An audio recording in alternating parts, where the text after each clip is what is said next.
¿Cómo están, alumnos de Villamedic? Yo soy el doctor Giancarlo Pérez Lazo, soy médico infectólogo del Hospital Guillermo Almenara Irigoyen y vamos a comenzar con el curso de actualización, un extracurricular de COVID-19 que va a comprender varios capítulos en la cual trataremos de enfocar la gran parte de los temas que están causando controversia y algunos que están ya definidos, pero recordar que muchos de los conceptos que vamos a mencionar están siendo evolutivos y requieren actualización continua. Por eso es que tratamos de realizar un curso para ustedes con algunos datos que realmente pueden cambiar a futuro.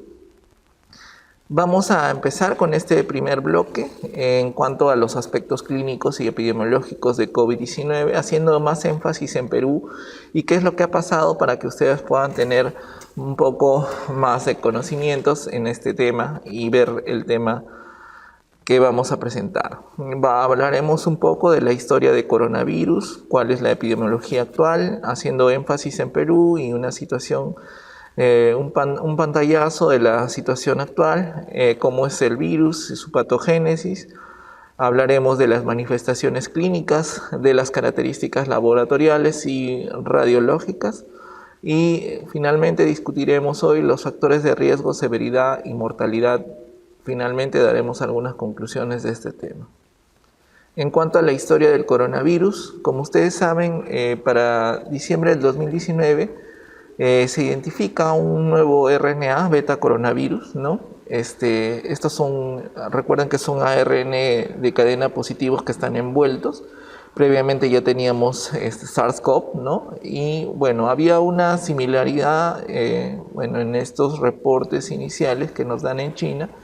Y pues mucho se hizo énfasis a que se hizo la transmisión en los mercados, ¿no? En la provincia de Wuhan, justamente en China, y obviamente la cultura en salud allá pues hacía pensar que los alimentos o los mariscos o los animales que vendían ahí estaban infectados, ¿no? Por esta ruta del coronavirus. Recuerden ustedes que habían murciélagos que son vendidos, pues, y que causó toda una controversia porque al final pues el mercado terminó cerrando, pero ya se había diseminado una posible nueva infección. Entonces, este es un virus que está pues recién haciéndose una secuenciación genómica completa. Ya realmente ha habido reordenamientos en este tipo de virus, ¿no? Y vamos a detallar un poco acerca de esto, ¿no?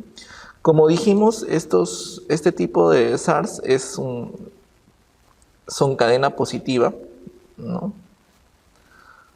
Están envueltos, es lo más importante. Esta envoltura muchas veces los protege, ¿no? Y también se convierte en un factor de virulencia, recuerden.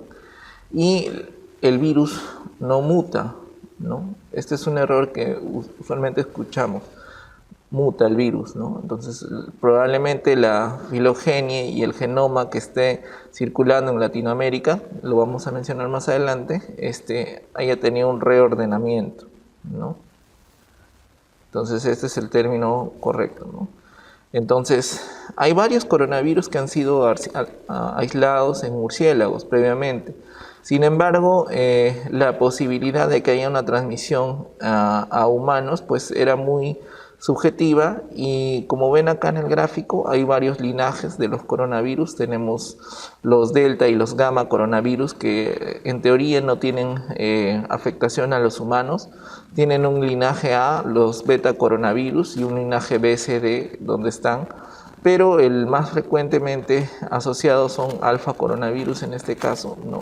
Donde ven ustedes que a través de transmisión interespecies del murciélago hacia otros animales, incluso animales domésticos, o en el caso de MERS, por ejemplo, con camellos, pues se tradujo una ruta posible, ¿no? Acá hay un animalito que era un pangolín, por ejemplo, que se creía que también era otra de las probables rutas de transmisión de SARS-CoV-2, ¿no? Entonces, hubo sí, diferencias, algunas específicas entre SARS, el que se aisló, y el SARS-CoV-1 y el SARS-CoV-2. En este caso, este es el nombre del virus, ¿no?, que es aislado, ¿no?, y la enfermedad es COVID-19, ¿no?, que es la traducción del inglés.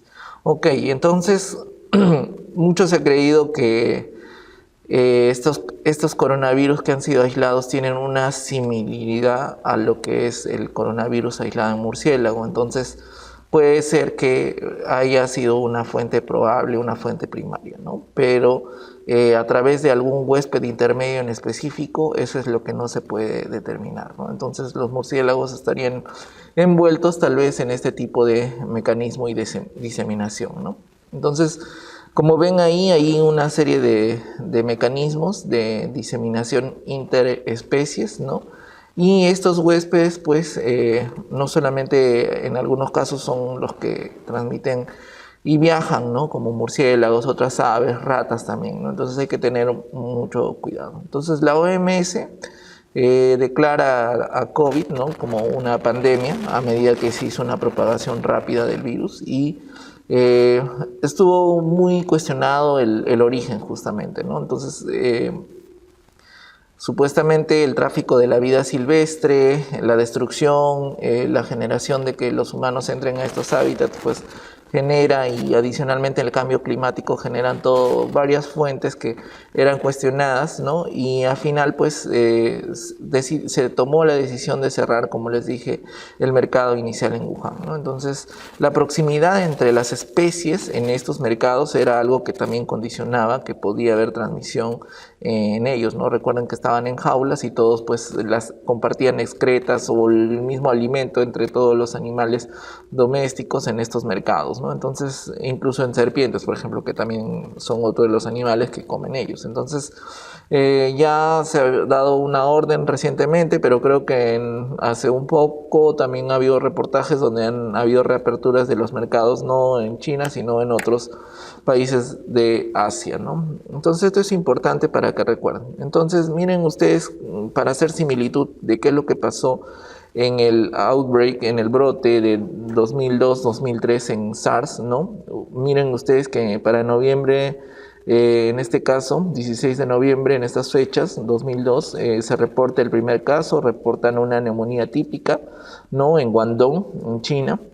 Miren que para el 11 de febrero ya tenía un nuevo reporte, ¿no?, con pacientes con síndrome agudo respiratorio, ¿no?, 300 casos en China y 5 muertos, ¿no?, y va avanzando. Ya en marzo del 2012, casi unos 3 meses, 4 meses después, ya da una alerta a la Organización Mundial de la Salud, y para abril del 2002 ya están más de 2.000 casos acumulados en todo el mundo. Entonces, esto es una típica expansión de una pandemia, ¿no? Entonces, esto es lo que ha pasado en SARS-CoV-2, y miren, hasta 28 de mayo y posteriormente hasta julio 5, prácticamente dura unos 7 meses, donde ya se ve una declaración de OMS que contiene pues al SARS en el outbreak del 2002-2003, que afectó principalmente más a China en este caso, ¿no? Sin embargo, ¿qué es lo que ha pasado ahora?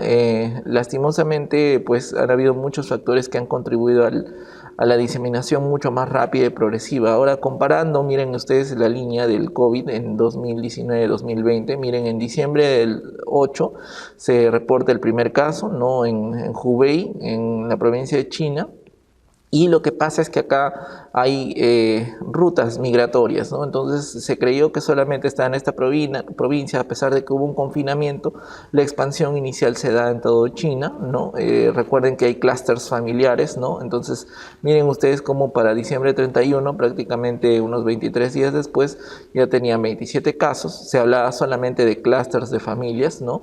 Pero sin embargo, acuérdense que hay lo que se llama el índice de reproducción, ¿no? Entonces, ese índice de reproducción te quiere decir que estás generando nueva migración a otros tipos de huéspedes, ¿no?, que pueden estar susceptibles en ese momento, y va a ir transmitiendo por cada uno. Se cree que estaban transmitiendo a 2 o 2.3 en realidad según el tipo de contexto que se encontraban. Entonces, miren, para el 7 de enero, ya como se termina de hacer la identificación del virus en sí, para el 30 de enero ya lanzan la alerta mundial, ¿no? Prácticamente fue mucho más corta el lanzamiento de la alerta, ¿no? En este caso, y ya puede tener un compromiso bastante internacional. Entonces, en este momento tal vez se debió tomar las medidas respectivas de los cierres de fronteras, sobre todo porque la ruta migratoria pues es mucho más rápida. Entonces, como ven, los clústeres familiares, ahorita vamos a explicar, fueron algo que se debió contener en un primer momento en China, pero se expandió tan rápido y obviamente los vuelos internacionales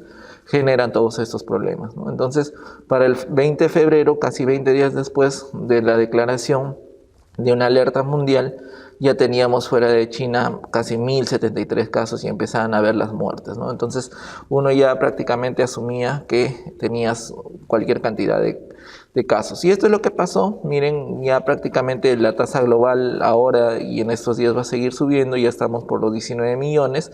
Perú se ha posicionado, llegamos a un buen quinto lugar en algún momento, pero estamos prácticamente llegando ya a los 500.000 casos, ¿no? Y eso es lo que justamente se espera, pero vamos a hacer un análisis y un modelamiento de lo que puede pasar en el transcurso todavía de los meses que vienen. Igual acá, estas son las muertes globales, ¿no? Prácticamente se creía que COVID no era una enfermedad que podía ser letal, sin embargo, pues a pesar de que se describen letalidades de 5 o incluso menos, ¿no? En porcentaje, pues la carga de la enfermedad genera otras repercusiones en pacientes que no reciben atención, pacientes con enfermedades crónicas que terminan falleciendo pues por desatención de su enfermedad primaria. Pero quiero que vean acá Perú ya con 20.000, pero hay que tomar con mucho cuidado esta cifra. Esto lo he sacado de la base de datos de Johns Hopkins, que es GSAN Data. Cuando tengamos las preguntas en vivo, ustedes pueden hacer, si tienen alguna consulta de dónde seguir estos links para que puedan estar informados, es importante. Ya lo deben saber, por supuesto, pero estos son cifras que no son, pueden ser subestimadas por los reportes que muchas veces no son en tiempo real o por el registro incorrecto de fallecidos. Entonces hay que tomar con mucho cuidado, pero es la base de lo que reporta Perú, ¿no? A la base de Johns Hopkins.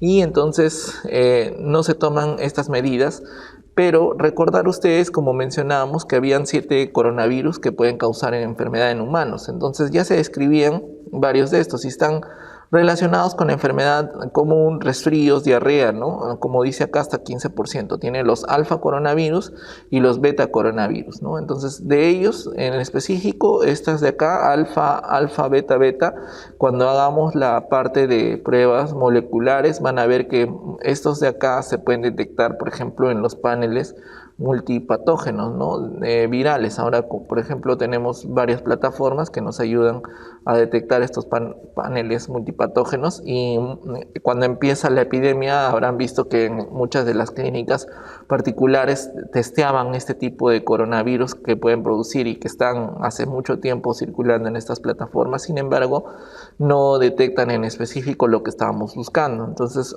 vean ustedes que estos beta coronavirus son los que producen el síndrome respiratorio agudo severo, ¿no? Las siglas en inglés SARS. Entonces, miren ustedes, en cuanto a letalidad, el SARS-CoV, que fue descrito en 2003, ¿no? Hasta 9.6% de letalidad.